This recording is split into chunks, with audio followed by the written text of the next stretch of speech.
डाळ तांदळासह धान्यात कीड लागते का? अनेक वेळा वातावरणातील बदल किंवा धान्याची योग्य काळजी न घेतल्यामुळे धान्य खराब होत राहतं, त्याच्यात कीड लागते किंवा मग बुरशी लागते यासारख्या समस्या निर्माण होत राहतात, हो ना?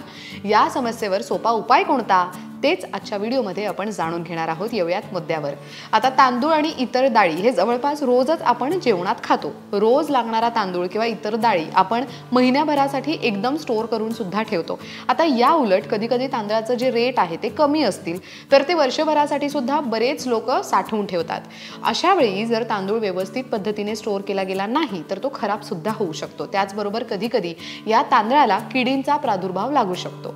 यामुळे साठवून ठेवलेले जे तांदूळ ते लवकर खराब होऊ नये यासाठी नेमकं काय काय करायचं ते जाणून घेणार आहोत. पण कधी कधी काळजी घेतल्यानंतरही तांदळाला आणि इतर धान्याला कीड लागू शकते, ह्याची सुद्धा खात्री तुम्हाला बाळगायला हवी आहे. त्यामुळे कोणते उपाय तुम्ही करू शकता ते बघूयात. सगळ्यात आधी तांदूळ साठवताना त्यात तमालपत्र ठेवायचं. तमालपत्र जवळजवळ प्रत्येक स्वयंपाकघरात सर्रास वापरलं जातं, पण जेवणाची चव वाढवणारी ही पानं किडे दूर करण्यासाठी सुद्धा काम करू शकतात, हे सहसा प्रत्येकाला माहीत नसतं. अशा परिस्थितीत तांदूळ जास्त काळ कीटकांपासून सुरक्षित ठेवायचं असेल तर तांदळाच्या डब्यात तमालपत्र नक्की ठेवा. तांदळाच्या डब्यात तमालपत्र ठेवल्याने तांदूळ वर्षभरासाठी व्यवस्थित स्टोअर करून ठेवलं जाऊ शकतं. त्यामुळे तांदळाला कीड न लागता तांदूळ वर्षभरासाठी चांगलं स्टोअर करून ठेवू शकताय. दुसरं, कडुलिंबाची पानं. कडुलिंबाच्या कडू पानांमध्ये अनेक औषधी गुणधर्म दिसून येतात.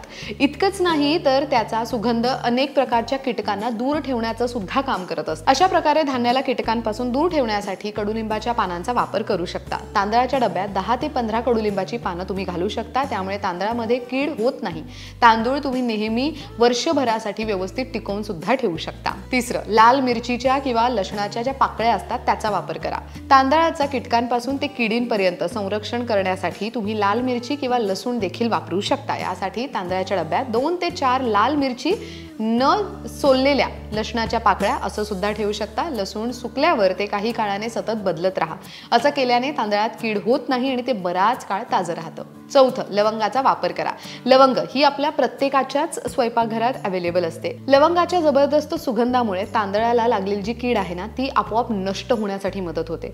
तुम्ही जर तांदळातून कीड काढू इच्छित असाल तर मग तांदळाच्या डब्यात साधारण 10 ते 12 लवंग घालून ठेवा.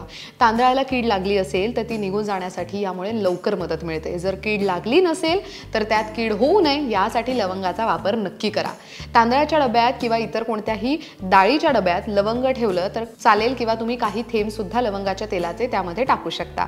अशा पद्धतीने घरच्या घरी सोपे उपाय करून तुम्ही धान्याला कीड लागण्यापासून वाचवू शकता. अशा पद्धतीने this video comes to an end. माहिती कशी वाटली कमेंट करून नक्की सांगा.